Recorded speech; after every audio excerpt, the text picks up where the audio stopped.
what is your advice? Like, so I know first, of course, I mean, let's assume that they have some degree of faith, some degree of hope. And mainly that's because they've seen people succeed. Maybe they haven't developed their skill sets yet. What are some of the first things people can do if they're finding themselves in any situation, whether we're talking somebody who's in a full-time job who wants to get out of that job, or maybe it's someone who's in rentals who wants to get into storage. I mean, I guess anybody who's ready for a pivot, have you ever helped anybody through that? Or do you have any advice for someone in that situation? Yeah. And so I'll make one additional assumption. This needs to be number one, and then I'll skip past it because I know that Life and Air does a lot to empower people to do this, but clearly having a well-defined vision in writing is step number one. Without that, that's the roadmap. You can't win a race if you don't know where the finish line is, right? And so that's number one. Once people have that, one key concept that I like to share with folks who are looking to make a pivot is that, listen, we don't want to burn the house down. What your experiences, your skills, everything you have, the resources that you might not even acknowledge, let's take an inventory of those, right? And they're all valuable moving forward. So if you've ever read The Big Leap, one of the concepts he talks about are the zone of excellence and the zone of genius. And, so the zone of excellence is where I think most of America stops, where they get the bills paid maybe, and they work to put food on the plate. They're good enough to do something to impress people enough to compensate them for those efforts, and it pays their bills.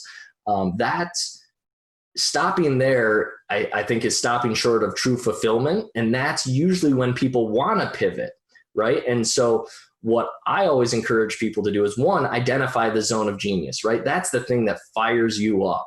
Whatever it is, for me, it's conversations like this. It's masterminding, it's coaching, it's synergy and collaboration. It's the magic that we experience at Life and Air retreats. Mm-hmm. That's my zone of genius. That sounds more arrogant than it is. It's not that I'm a genius at it.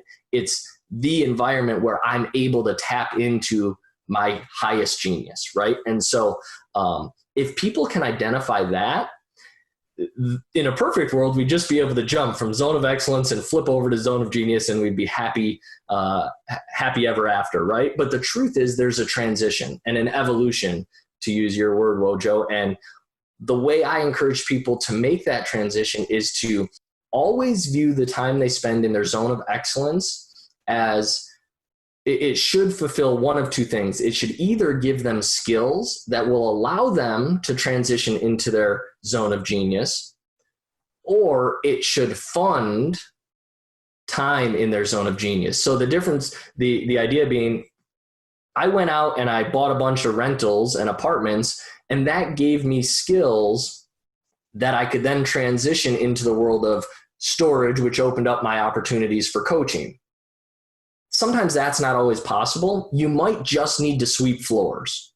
Now, if that's the case, that's where the 4 stages of financial prosperity come in. You sweep floors so good, maybe you do it in 32 hours a week instead of 40, and that buys you an extra 8 hours to explore your zone of genius and start to find ways in a perfect world to monetize the zone of genius. Because then you can't lose. You're spending all your time doing the thing that fills your tank, and you're getting paid for it. And because you're doing the thing that lights you up, you're going to do it so well that you're going to get paid absurd amounts of money to do it, thereby just opening up the next level, right? There's no finish line. It's always just what's next. There's an extra layer to peel back in our personal development, in our quest to have the greatest impact. So that was a really long-winded answer to your question. I hope I at least touched on it.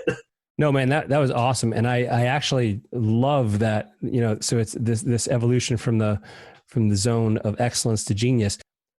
Is there how do people get into that zone of excellence? What if they're not even there yet?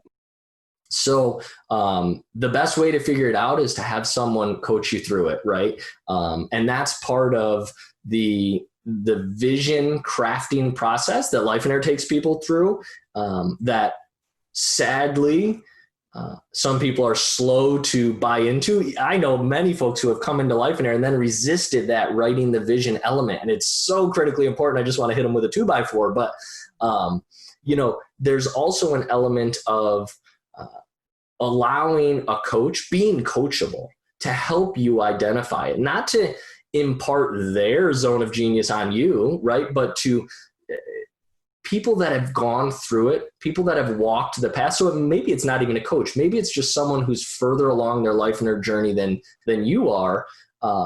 They've walked the path. They can help guide you. You've got to do the hard work, but asking questions like, what gives you goosebumps?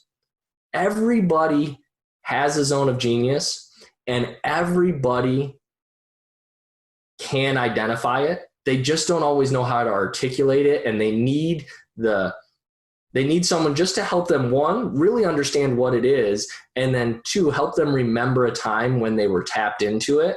And then it's just a matter of creating a plan to spend more time there.